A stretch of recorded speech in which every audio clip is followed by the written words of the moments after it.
Now, I know that everyone has gotten involved in here, and I think someone else, Hungary, I believe, was talking about potentially picking up some Polish territory. Where's Hungary? Over here. I would like to point out it's maybe more my idea than Austria to attack. So you're the instigator. I'm sorry for that, but I'm hungry. I'm small and weak. I need to grow. You're hungry. Yeah, exactly, I'm hungry. I'm pretty sure you're literally the biggest nation in all the players in terms of province counts. Although, do we have a Lithuania? No. All right, I might, strictly speaking, I'm big, but I'm quite weak compared to many of the other states. So I try, and plus I have this friendly neighbor here, which I mean, I need to prepare for the Ottomans. The Ottomans are definitely a late game clock on everyone sort of central to Eastern Europe. There's no doubt about that. I don't know if we're going to see them actually come into play in this particular game in terms of, 30 to 40 year span. So are you just using that as an excuse to cause trouble? Maybe, but yes, I feel evil. No, I just want Dalmatia. I need the coast. Well, I think that's fair. Everyone wants a little bit of coastal trade. The last person I'd like to talk to, I think, is England, because I'm curious to see what's happening all alone, isolated from the other players. You just have AI people to pick on. And how's the 100 Years' War going? Oh, you're not in it. Yeah, I just ended it. Oh, I missed that. So now I'm ready to take on the world. So you're able to end it. Oh, you gave up 3 provinces. Yeah. And you're now in war against Morocco? Yeah, I joined my ally, Portugal. Now, is this going to be an actual participatory war, or are you just going to watch? I'm just going to watch. I think that's fair. Anyway, I think that's all the questions I have for now. I'm going to throw it back to you, Matt. Thank you so much. Well, we're back here on the commentary booth. We've fixed some of the issues. I hope that it runs a little bit smoother right now. Switching some rendering modes over and all that jazz. But we're back in the game, and it seems peace will be declared. Peace, it looks like Hungary, as well as Austria, have requested peace. There will be peace in our time. I have to say that. It's part of my contract. Now, it looks like Venice is actually just ignoring the peace treaties. Has anyone else gotten any ideas? Which, how confident is Venice feeling if they're just ignoring the peace treaties? Well, it depends, really. It depends how many mercenaries they can get. They have got a decent amount of gold. They do. So they can actually get quite. Depends how many mercenaries are available to them at this point in time. I find it hard to believe they're going to be able to hire enough mercenaries to fight off a stack of 20 or more Well, simultaneously. the problem is they need to spawn one by one in their provinces. So Austria is just going to hop over one province and say, "Yep, that's nice. You have some mercenaries there." It's like, I hope they didn't stay. Oh, there you go. Austria has accepted peace. Now, I'm happy to see that Venice is starting. Oh no, still is not blockading anyone. That was And not Denmark an has issue. declared war on the Hansa, as anticipated. A very juicy target. Lots of trade power there. Their trade notes do have the +5 bonus, or Yes. their provinces have the +5 bonus there. There is something that people need to keep in mind regarding the actual bonuses that happen in trade areas, is that even though the name... That is a large that is a large revolt. It's not going well for Johan. I left the revolt. I saw this, the Swedish and Norwegian armies take care of it. Okay. So I waited until the revolt until the Swedish army had arrived. I see Sjåland is being defended quite well by your Swedish vassals. And one of the problems with Union partners. one of the problems with rebellions in Denmark, I find, is because these islands are quite hard to counterattack. If you don't have any troops where the rebels are in the first place, then you're going to have to take a massive river crossing. Yeah, no, that's definitely an issue because you have the sound, or the Öresund, as they call that. Actually, they did. I thought they renamed everything to their English names. It's still called the Öresund. Interesting. We make examples for Denmark right here for some reason. I'm not quite sure why that is, but The occasional exceptions here and there. apparently, like anything that involves Scandinavia is clearly superior and should be adhered to its normal power. It's the greatest culture in the world. You can't mess with it. Yeah, exactly. Sure. So Bohemia is trying to get an alliance with Denmark. Ottomans just declared war on Bosnia. And Bohemia just accepted peace. Is that what I saw? Is Poland being occupied by massive amounts of rebels? Oh, we've got a bit of trash talk coming in now, too. Poland will never forget Venice. I think Poland... Oh, what is going on? I did not actually notice that. Now, what sort of rebels? These are heretics. The situation is under control. Everything is fine. Everything's fine. There's only about, well... Oh, there's 10 three different types of rebels. Yeah, it looks like there are Orthodox, pretenders, and heretics. There is literally 40,000 uprising guys in Poland right now. And the real question is, what is he going to have to accept as a demand? Well, my question is, I've never been in this situation. Is he going to have to accept three separate sets of demands? Maybe. That could be the case. Like, all of a sudden he has 3 vassals, or he has to change his religion to, I don't know, Zoroastrianism? Maybe if you accept them in the correct order, you'll end up with just being Orthodox. Maybe. I will become Buddhist and stop war. Just become a pacifist Buddhist. Yeah. It sounds like a very, very good idea indeed.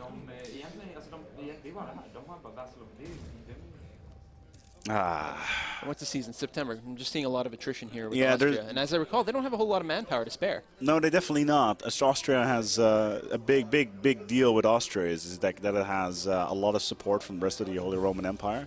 But it does start off generally with a fairly chunky army to begin with. It has a lot of active forces, but not a lot of manpower. Exactly. It's kind of like a lot of HRE countries are like that. Brandenburg has the same problem, where it has absolutely excellent armies, but a tiny manpower pool to get from.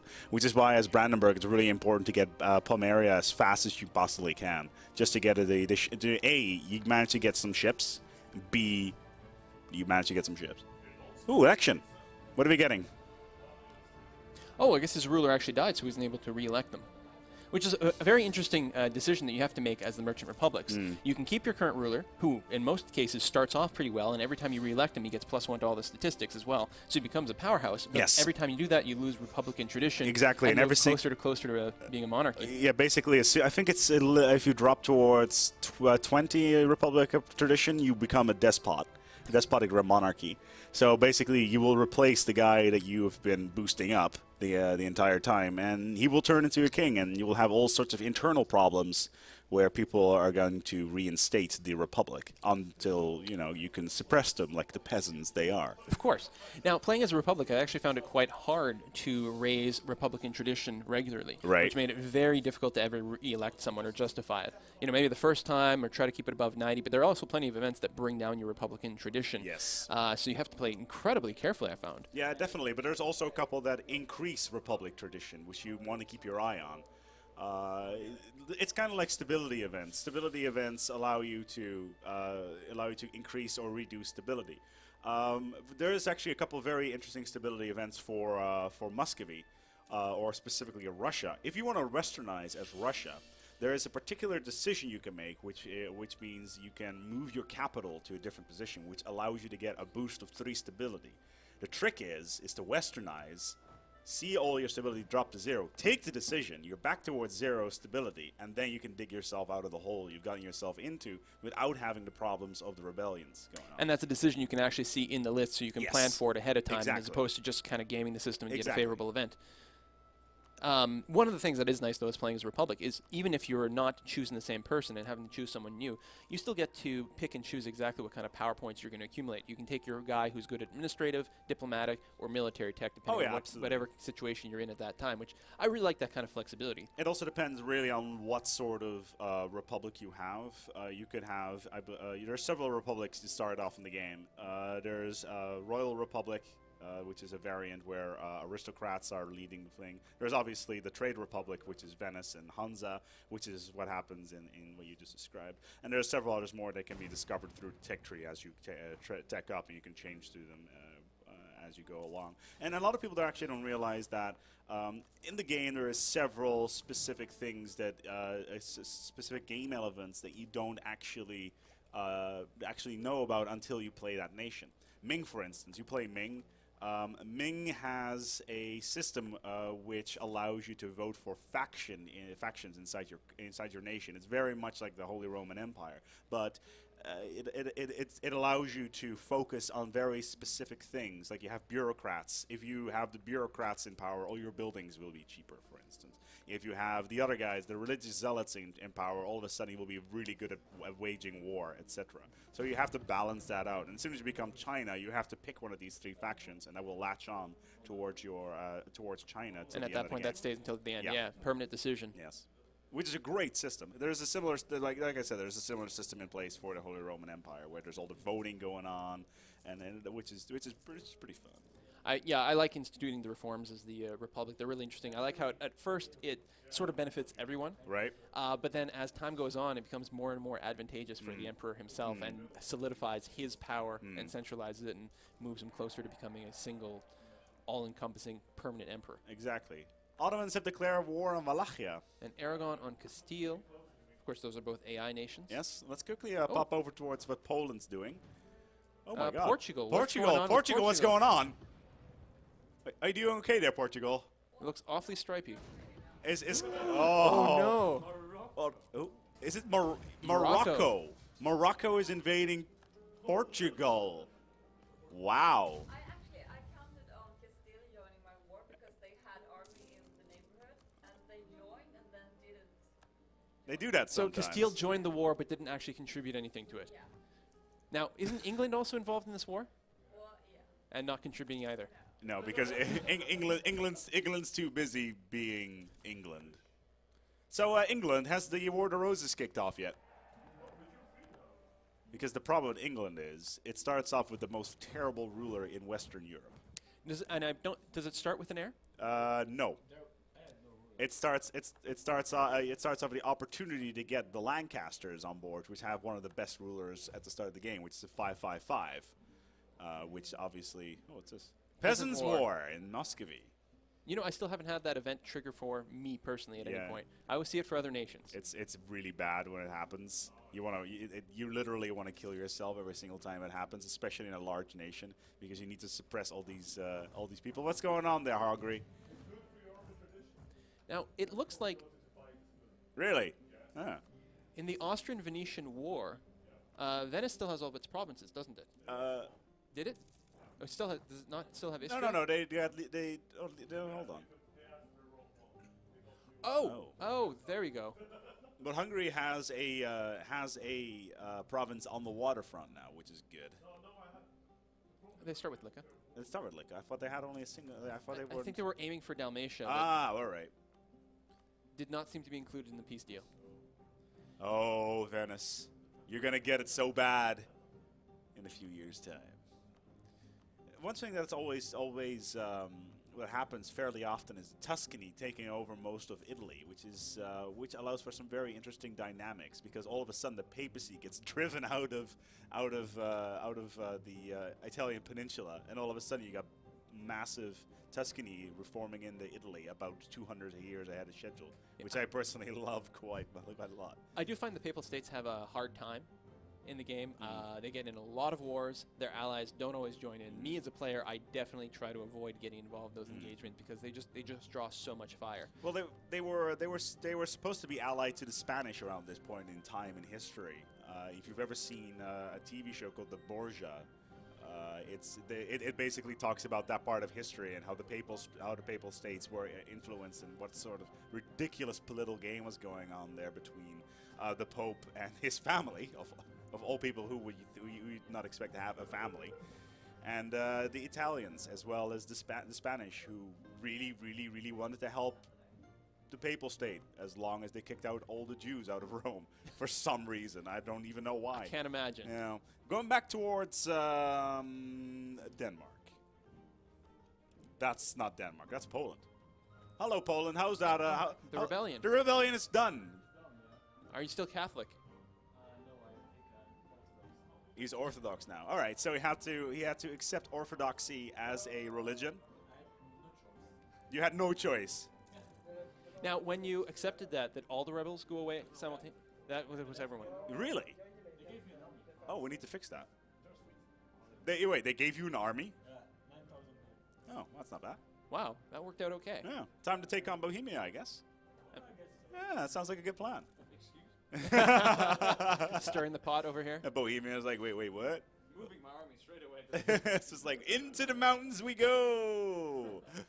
But quickly looking over towards the ledger and see what is going on. Who has got the strong Bohemia? He's got, there's only 8,000 manpower in, but oh, that's, you can afford that. Yeah, that particular choice there didn't seem too painful. No. 20 gold is not that bad at any stage in the game. There's a variant later in the game where you can lose up to like 400, 500 gold, and it becomes extremely brutal. Mm-hmm. It's good fun, though. Now, those events are keyed to your overall income, or are they keyed to the date? I think it has to do with it, like, there's date inflation going on, but also the size of your nation, and it's also like based on like income overall. So there's a couple of modifiers in place for that. It certainly feels like the bigger you are, the richer you are, the more those events start to hurt, and so all of a sudden you find yourself having to bank 200, 300, 400, 500 gold just to avoid taking a stability hit, because stability means a lot. It's 10% tax base. Oh yeah, absolutely. Or a cost of 100-ish administration power, which is nothing to sneeze at. No, absolutely not. There's a couple of things that you wanna watch out for in that particular context. Is that there's just so much gold in the world, so you can farm the natives if you want to. We're fixing that. Yeah, no, Mali, if you're playing as anyone on the western coast, Mali is the first sweet target to go and to just try to steal as much gold as possible for. And if you can make it around the Cape of Africa, then you've got the Swahilis who have a lot of money. Of course, in your world, the Aztecs tend to be quite wealthy. The Aztecs start off with the biggest group of gold mines in the game. I think they get about 5 or 6 gold mines at the start of the game, which means that A, they will have massive inflation, and B, they'll have tons of gold. Yeah, we're talking about 20,000, 30,000 gold right there. That's not. So the great thing about stealing gold from them is that they get all the inflation hit, and you get all the money. Exactly. Although I'm quickly looking over Yon. Are we fixing this? Is gold still going to be added to pagans? And it will be changed. Okay, there we go. Yeah, I think I've read a few posts on the forums with suggestions as to what the plan might be to adjust that, make them a little bit more effective, perhaps maybe a little more difficult to fight too. It used to be a lot worse actually. Back very early in the beta, you could farm the Aztecs very easily, and you would just show up towards the Caribbean, make them your like start eating away one province at a time until they have only like one left, or at least all their gold mines left, and then you turn them into your vassal, and they'll have to give you 50% of their income. Is it 50% of their total income or 50% of their tax? I think it's tax, but it's still a hefty chunk. Yeah, I'm just not sure. If it's taxed, I wasn't sure if the gold was included in that. That's the only thing I wasn't positive about. Because, frankly, if you want to farm them the most, you almost don't want to take anything from them. No. Leave them with all their provinces. You keep them as they are. And get 100% war score and get as much gold as you can, which is something, I think, 2,000, I think, per chunk. Especially with the natives, is you can take on a 20,000-man Inca army with 3,000 conquistadors, and you'll win easily with like 20 losses. And that's how it went. That's how Cortez went in and wrecked house. Yeah, who needs blankets when you're 10 tech levels ahead of the other guy? Well, it depends whether or not the blankets have smallpox in them or not. Yeah. That's the real question. So Poland right now is asking for military access from Lithuania. That's very interesting. Are they going after Livonian Order? And an agent has been discovered from... Interesting. From the Teutons. Ooh, so that looks like that. Ooh, Lithuania is expanding into Crimea. Now, does Crimea not have the step bonus on defense? I don't know. I barely play with Crimea. I generally, as Ottomans, you generally put them in. Yeah, they are stepper guys. So yeah, and I know those. They've changed a few times in the last couple of patches. So I'm not sure what the step bonus is, but I know for a while there it was exceptionally brutal. You never want to engage them on their home territory. No, well, that was what historically was the case. There's a reason why the Huns and the Mongols got as far as they did, because they were the emperors of the steppes. And then Hungary happened. How are you doing, Hungary? I'm going for Serbia. For Serbia? Yeah, and then I'm going for Bosnia. Okay. And then I can go for something. Okay. Fair enough. Palmaria is doing some things. No, Poland is trying to fabricate onto Palmaria. Yeah, let's quickly pop over towards what the Danes are doing. Denmark has taken control of the Hansa. Well, almost. Because they were at war with others that are already occupied. All right. You had to wait for Lübeck freed up, or did you already have Lübeck? All right, so now you're just going for Hamburg and then take Bremen, which I find kind of funny considering Bremen is actually set in Stade, which is the next province over, and Stade is Bremen is a bishopric, whereas the actual Bremen is part of the Hansa, which is a trade empire, which I always thought was interesting. Hansa were one of the first real big trade operations in Europe that was very successful, all the way up from the Baltic all the way down towards, I think Antwerp was their most south stronghold. Well, I know that they certainly made a lot of money bringing in goods from the Mediterranean and beyond. Yes. Oh, yes.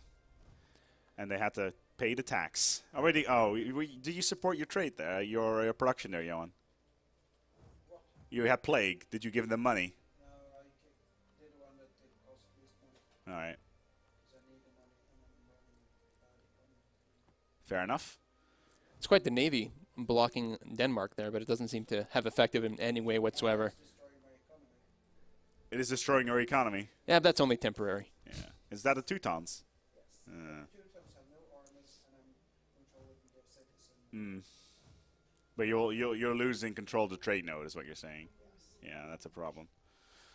But I like playing with the Hansa. A couple of months ago, I was playing as Hansa, and I managed to create Hanseatic North America. Hanseatic Cuba was very, very cool. Because, why not, right?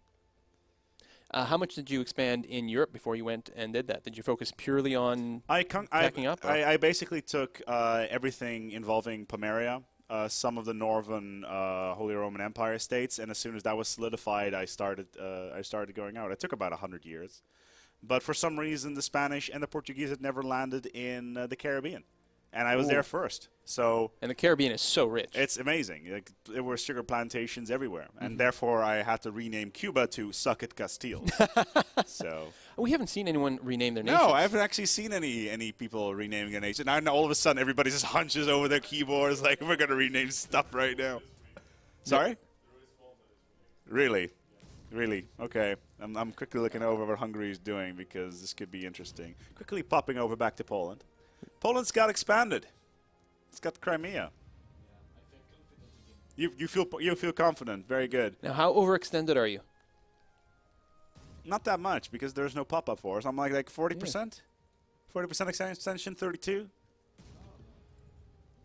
Yeah. That's, called arms from Hungary. I mean, I guess the tax base in some of these provinces. Oh wow! How did you do that? How did you get zero? Did you already have cores on that? Oh, are we confused about who's fighting? Are we looking? Yeah, we're looking at Yeah, Poland. that's not Poland. That's not Poland. No, Lithuania. Lithuania. That's Lithuania.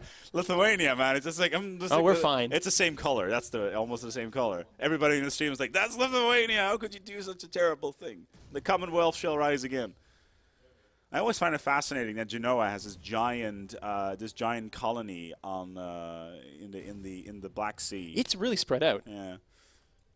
I don't know what it would be like to play as them, actually. I haven't given them a try, but it feels like it would be quite difficult to be spread out. Lots of people wanting your land. Yeah, definitely. Especially considering I think Ottomans have a mission to claim it. Oh, fantastic. Which is great. It's like, yeah, they tend to be allies with Crimea to begin with, which causes all sorts of problems.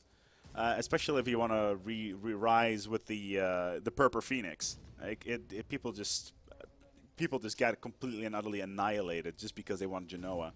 And like in CK2, Genoa was a lot of fun if you've played CK2.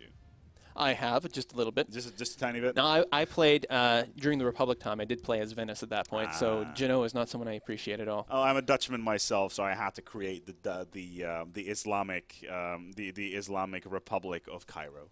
You can do anything you want as long as you're not a Faliero. Exactly. Doesn't bother me now. We have a personal history. Did he fail to invite you to the ball? Listen, I don't want to talk about it, okay? He threw me down the stairs. Oh my God! Yeah, so I had to murder his entire family line. That's good. That's good. It's just what you do. Did you sink his battleship? Did you sink the pride of his family? Is that the one where you try to sabotage them? Yes. And yeah, then, that never worked. Really? I got that event like 3 times, I think. Do you know what the follow-up to that It is? would, if you succeed? Yeah. No, it's like trying to murder someone with a snake. It just doesn't happen. The thing is, if that happens, you go out to sea, right? And then the boat sinks, and then you, as well as the patriarch of the other family, get picked up by pirates. And you're put to work as slaves on the boat, and then you have to work together on the ship to resolve the blood feud.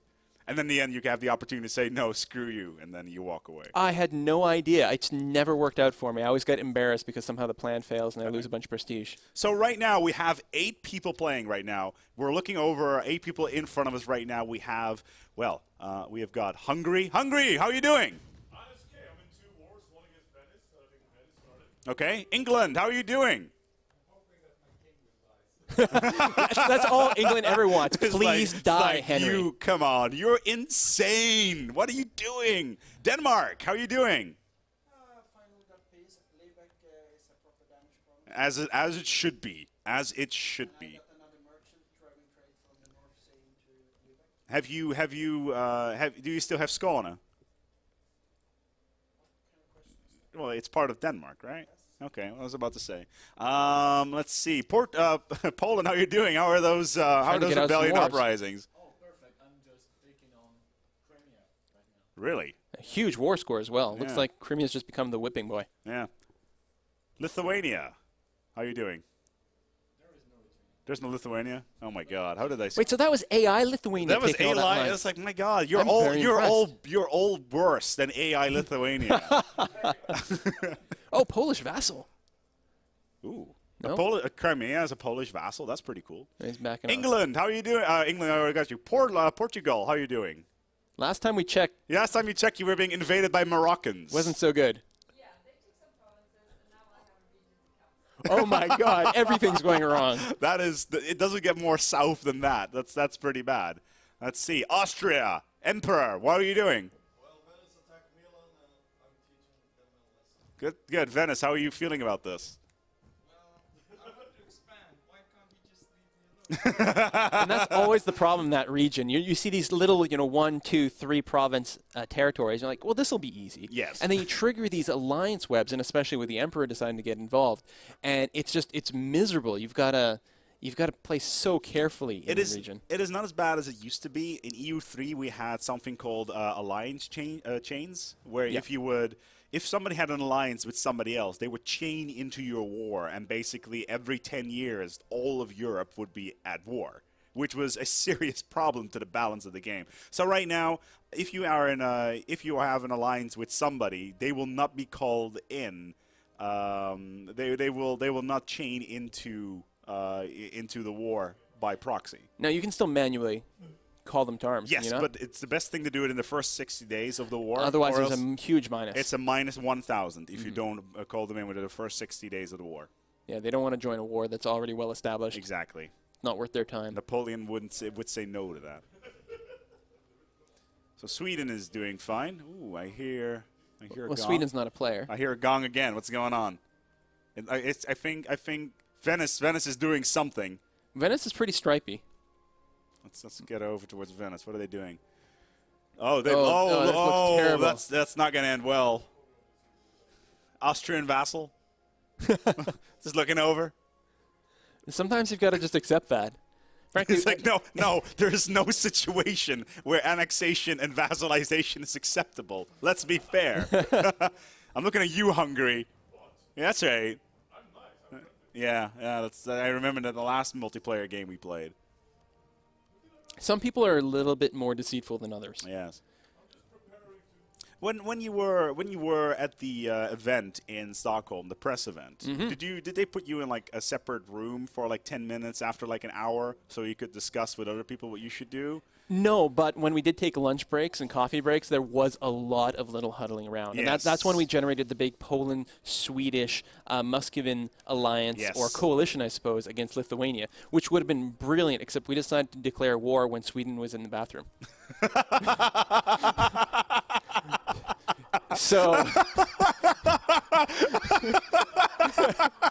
and Lithuania was being played by a developer, so the rest of us press people were just sort of floundering around, not sure what to do about the situation. And we got trounced, 3 versus 1, and we lost horribly. I was the first person to just peace out and give up because my entire army was destroyed to scratch, to the last man. When Sweden was in the bathroom. Yeah. It's a poor tactical decision. The problem was Poland and I were sitting near each other, whereas Sweden was on the other side of the room, so we were not aware that he wasn't quite around. Oh. We're just like watching the call to arms tick down and going, oh my It's like, God, why- join, is he we need you. Yeah, this is not going to happen. Yeah. I still think that in retrospect, we were actually discussing this, is that we should have gone for the for a confession booth. Yes. Big Brother style. Yeah. It's The like, and reality then TV splice show. everything together at the end. It's like, Sweden just declared war on me. Like, how am I going to deal with this? And like every once in a while, somebody just rushes off to the confession room, or one of the PR guys from Paradox comes and says, like, you're going to go to the confession room right now. Yeah, those wars, what I would have done in that confession booth is complained about forced march after discovering its power in the hands of a competent general. But it's all the way at the end of the offensive ideas chain, though. Oh yeah, no, it's not excessively powerful for what you put into getting it. It just caught me completely off guard. I couldn't catch them. At the same time, I could never escape people, and I couldn't. Someone finally clued me in. Oh, they've got this thing called forced march. Oh, goddamn. That's definitely not particularly helpful. It was nearly, but not quite as bad as learning about the step bonus of the step nomads when the Uzbeks finally came knocking in the hands of Johan and just drawing me into combat on friendly soil. I was actually playing when I was playing for the very first time on EU4 when we announced it, more than a year ago. I think we announced it in June a year ago. On a live stream, actually, and I was playing a very, very, very early build of the game. So I go in with my army, and I see I'm playing in diplomatic map mode, and I see this army. I was like, yeah, I can take those. Like, I'm at least twice as big. I go in, go completely annihilated. Did not realize that going into mountains is a really bad idea, as basically the way battles are fought is because of the width of your line. Like, how many people can you put on the line, and then how many people across you can fight. When you get in the mountains, the problem becomes. Remember 300, that film? Yeah. Yeah, that's the situation. So a few people can hold the line, and then not only does your large army size not matter as much, but you're usually rocking a -2, -3, maybe even -4 total if there's a river crossing penalty to all your die rolls, which is almost impossible to overcome. Exactly. It's you could send in the Immortals, and they wouldn't get very far. Yeah, like even if you end up winning the battle just because you happen to have a lot of morale, you're still going to lose a ton of men, and it's going to be almost impossible to recover that in a reasonable amount of time. It's going to hurt your national manpower, your reinforcement rates, and just keep fighting them. Plus, if at that point you're already in bad shape, so even if you've caused the other people to shatter and run, your morale is probably low, and what are you going to do, engage them in the mountains again? I don't think so. No, it's not going to happen. And mountainous terrain tends to have the worst attrition anyway. Yeah. And that was the other thing I learned playing as especially in Muscovy. winter. Yeah. Playing as in the Russian winter is just awful. You don't realize how bad it is because as long as you're in friendly terrain, you've got a decent supply limit. And as soon as you cross that border and you're losing thousands of men constantly, and you've gone from 50,000 manpower to 0 in the course of the one war. Now you know how Napoleon felt. A lot of people, I think, felt that way. I think Napoleon brings 2 million troops, brings back 10,000. It's also a problem in the Middle East, as I recall. I haven't actually read up on any Mideast. This is Europa Universalis, remember? Yeah, well, you know. I am not really familiar with any of the Eastern, at least the Saudi Arabian wars. There are definitely some areas there where you may not get the winter bonus, although some certainly do. Oh, right, yeah, but like the Termarids. There's a lot of mountains there. Tons of mountains and very low supply limit, and it makes it very hard to play an aggressive war. Defending is easy. Yes. Even ignoring the step bonus. What you want to hope for is that the Termarids have an insane amount of internal strife. They definitely do. At the start of the game. The thing is, right now, I actually don't think it is enough internal strife, because they do tend to survive sometimes, and that shouldn't happen. Well, it was interesting that I played a test game with them, and it feels so strong from the start. It seems like your missions to form the Mogul nation, for example, or to recover some of your cores, it seems infinitely doable. You're talking about fighting very small countries that don't have massive alliance webs. Yes. And then it all goes pear-shaped. Bohemia has an alliance with the Danes, as well as most of the HRE nations. There's a lot of land between those two that they could sandwich in. Yeah. Interesting. How, Bohemia, Yeah. what's your diplomatic relations at? With who exactly? No. Could you hover over your diplomatic points? So if you go to your personal diplomacy screen, Yeah. you've got to go to view your country at the bottom. Yep. There we go. 10 of 4. That's not a very good idea. 10 of 4. So you're losing 6 diplomatic power every month from this. Can you go negative that way? Yes, he is already negative right now. He's Oh, he negative is. 45. I don't know what I've done to screw myself over, but I've been playing around. You've got too many alliances. I've been abusing my little German states and all that. So And I think you have a military access to a lot of people. That's why the AI will constantly cancel military access that they've asked from you because they're trying to recover their Diplomatic relationships. points, yeah. Mhm. there's a few alliances I have to. The worst, and dissolving an alliance isn't bad, although it's a diplomatic hit. The worst is the break royal ties because you lose stability when you do that. Very painful. Now, there is a diplomatic idea that reduces the impact, the stability impact from certain diplomatic actions. Yes, it's. I think it's not so much a diplomatic idea. I think it's also part of the Prussian ideas. Those have them as well. Maybe that's what I'm thinking in my Austria game. Now, is that just reduce the negative by 1, or is it a percentage thing, or I I don't? think it's a negative by 1. Okay, because the math's not explained in the tooltip, as I recall. I'm sure that there's underlying math. We're trying to keep things as complex as possible while not completely drowning people in information. Now, you can always dig deeper when it comes to the mechanics, but when it should be easy to look at, and you should be able to look to influence the numbers fairly easily as you go by. And if you want to learn more about the true mechanics of everything, then you can totally do that. So Yeah, that's about to be annexed. Congratulations, we have our first annexation. Ratibor is going to be introduced into the mighty Bohemian Empire. Who's going to stop them? Yeah, nobody cares about you, Hungary. Now, complete annexation gives 30 overextension or aggressive expansion penalty, as I recall. Now, if that's the only thing he's taken so far, I don't think that represents a significantly hard hurdle to overcome. I don't know how quickly that burns off. I think it depends on your diplomatic reputation. There's a But maybe at around 2 a year. Is Ratibor part of the HRE? I believe We'd have to check the map mode. Yeah, because if that is the case, then they also get the HRE negative, which is minus 30. They're part of the HRE. There you go. So Bohemia will get a minus 60 from everybody around them because they've been integrating Silesia.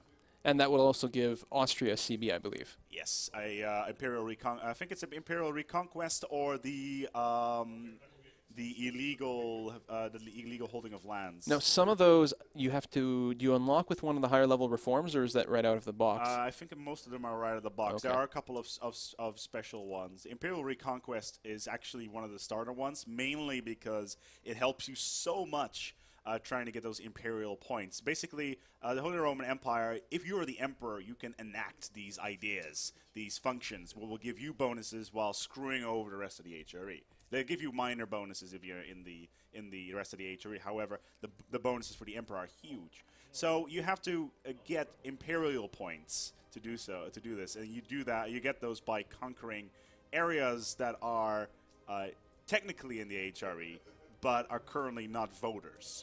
Right. So a lot of Burgundy, for instance, is technically part of the HRE.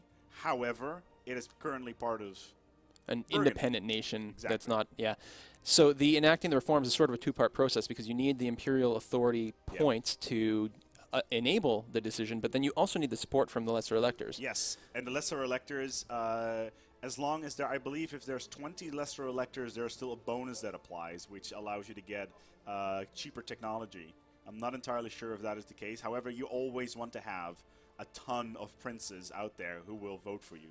It's very important that you keep that number as high as possible. And when a Brandenburg or a Hansa or Saxony decides to conquer a whole bunch of HRE nations, you want to nip that in the butt as soon as you possibly can, because you want to keep all those HRE nations as small as possible, because when you get to the final event of the chain is where you can say, all of you become my vassals. Do you agree? Then cool. If you don't agree, we're going to war.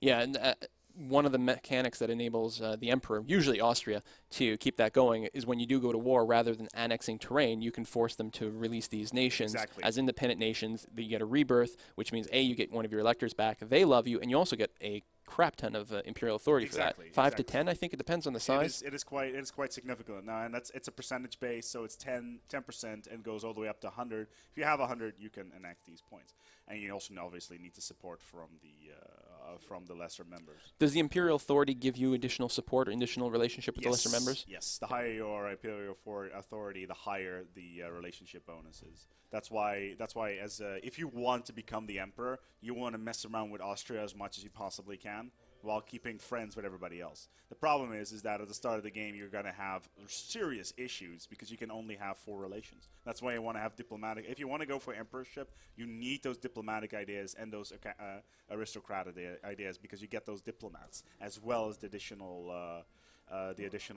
diplomatic relations, which are so important. And then there's advisors that give you additional diplomatic relations. There's all sorts of boosters you can have. As Austria, one of your national ideas when you unlock enough idea groups is to get additional relationships. Do the other German nations have something similar? Or does it vary? It depends, really. Because these are unique Austrian ideas. They're not German ideas. They're the Austrian ideas. Austria is technically... I don't think Austria can actually form Germany, can they? No, they cannot, because they're not Germans.